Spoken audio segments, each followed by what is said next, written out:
10 روز بڑھائے تو وعدہ الہی پورا 40 روز کا ہوا۔ اور موسیٰ اپنے بھائی ہارون سے کہہ گیا تھا کہ میری قوم میں میری نیابت کر اور اصلاح کرتے رہیے اور مفسدوں کی راہ نہ چلیو۔ بائبل میں حریب کے نام سے مشہور اسی پہاڑ کے اوپر حضرت موسیٰ علیہ السلام عبادت میں مصروف رہے تھے کہ خدا تعالیٰ کی دیدار کا مطالبہ کیا۔ سورہ 7 آراف آیت 143۔ تو مجھے ہرگز نہ دیکھ سکے گا، لیکن تو پہاڑ کی طرف نظر رکھ، اگر وہ اپنی جگہ پر قائم رہا تو بھی مجھے دیکھ سکے گا۔ پس جب خدا نے پہاڑ پر ذرا سا جلوہ کیا تو اس کو ریزہ ریزہ کر دیا۔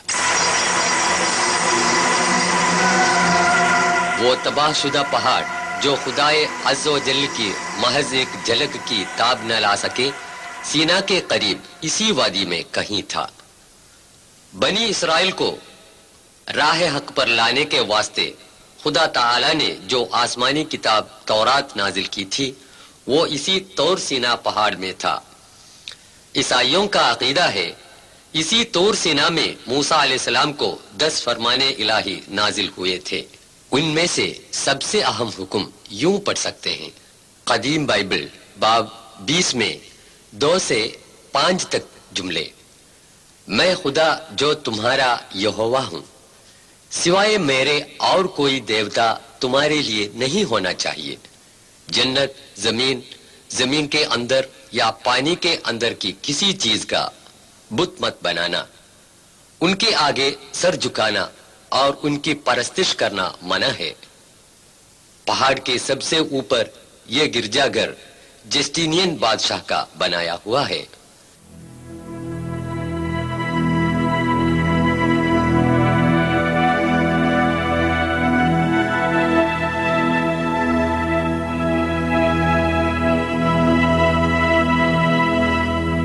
خلافت عثمانیہ میں تعمیر کردہ ایک چھوٹی سی مسجد۔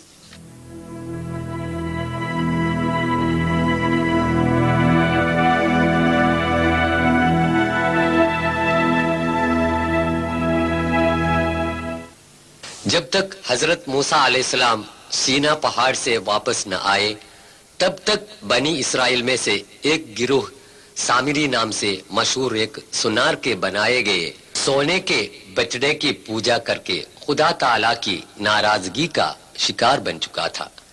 یہ بھی اس وادی راہا کے دوران قیام میں ہے۔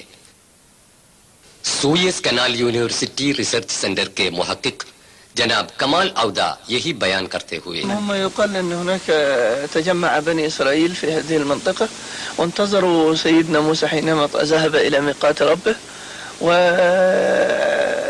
والعجل الذي عبده بني إسرائيل مطبوع على الصخر بمواجهة وادي الراحة، مطبوع على الجبل في مواجهة وادي الراحة۔ آج کل یہ علاقہ سینٹ کیدرین گاؤں میں شامل ہے۔ یہ مصر کے پایہ تخت قاہرہ سے تقریباً 500 کلومیٹر دوری پر واقع ہے۔ بعد میں حضرت ہارون علیہ السلام انتقال فرما گئے، جن کو خدا تعالی نے موسیٰ علیہ السلام کے مددگار کے طور پر بھیجا تھا۔ جب اس وادی کی طرف جاتے ہیں تو کوہ کے اوپر جو عمارت دکھائی پڑتی ہے وہ حضرت ہارون علیہ السلام کے قبرستان پر عیسائیوں کی بنائی ہوئی ہے۔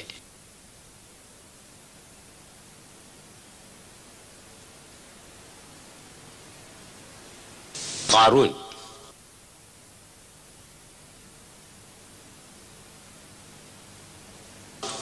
موسیٰ علیہ السلام کے زمانے میں یعنی 13ویں صدی میں نسل بنی اسرائیل کے ایک دولت مند آدمی گزرے تھے، قارون۔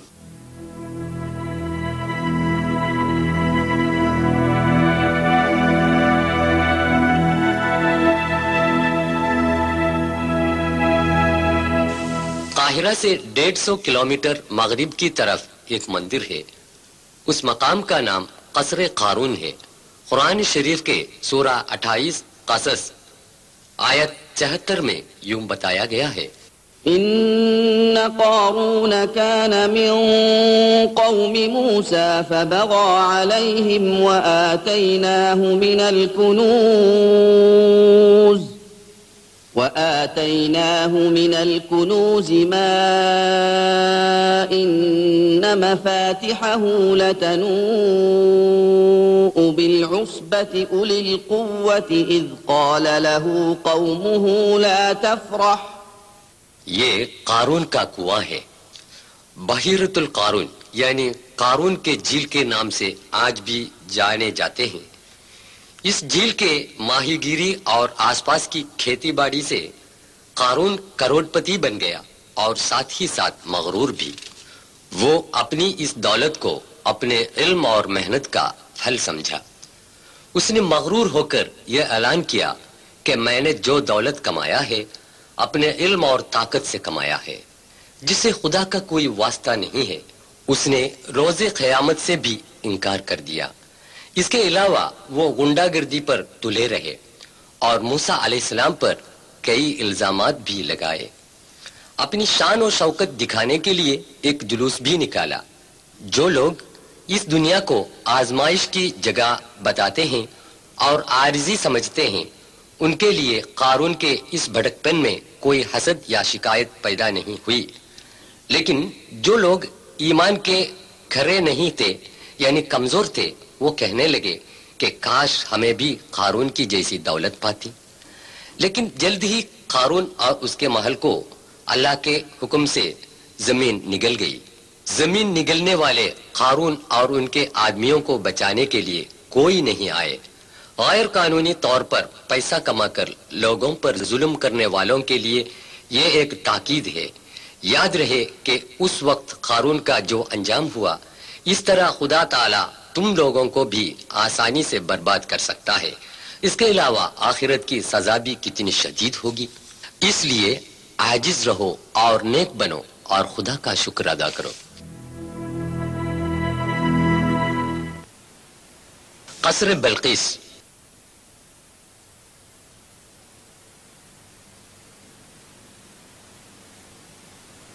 فلسطین میں داؤد علیہ السلام کا صاحبزادہ پیغمبر سلیمان علیہ السلام باپ کے بعد بادشاہ بن گئے۔ ان کی کئی معجزات میں پرندوں اور جانداروں کی زبان سمجھنے اور ان سے بات کرنے کی صلاحیت بھی تھی۔ یمن کے مغرب کے قریب رہنے والے قبیلہ سبا اپنی ملکہ بلقیس کی قیادت میں سورج کی پوجا کرتے ہیں۔ ایک پرندے نے یہ دیکھا۔ ایک دن اس نے سلیمان علیہ السلام کو یہ بات سنائی۔ یہ بلقیس کے مندر کا کھنڈر ہے جہاں سورج کی پوجا ہوتی تھی۔ بلقیس سلطنت بنی طبع کی ملکہ تھی۔ حضرت سلیمان علیہ السلام نے ان کے نام پر ایک خط لکھا جو خدا کے نام سے شروع کرتا ہے، جس میں لکھا ہے کہ مخلوق کی پرستش چھوڑ دو، اس خدا کی عبادت کرو جو اس کائنات کا خالق اور پروردگار ہے۔ انہوں نے یہ بھی لکھا کہ خدا کا حکم مان کر سچے مومن بن جائے۔ خود ہی نے یہ خط یمن میں پہنچا دیا، جس نے حضرت سلیمان علیہ السلام کو ملکہ بلقیس کی خبر دی تھی۔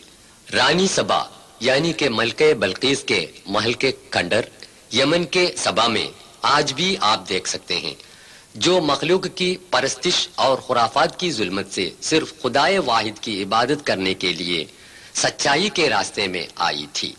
ملکہ بلقیس یمن سے 2200 کلومیٹر دور جیروسلم میں حضرت سلیمان علیہ السلام کے پاس آئی۔ اس سے پہلے تخت ملکہ بلقیس معجزہ کے ذریعے حضرت سلیمان علیہ السلام نے جیروسلم میں پہنچا دیا تھا۔ جیروسلم میں پہنچ کر ملکہ نے اعلان کیا۔ سورہ 27 النمل آیا 44۔ قالت رب إني ظلمت نفسي وأسلمت مع سليمان لله رب العالمين۔ اے میرے پروردگار، میں نے اپنے نفس پر ظلم کیا اور میں سلیمان علیہ السلام کے ساتھ اللہ رب العالمین کی فرما بردار ہوں۔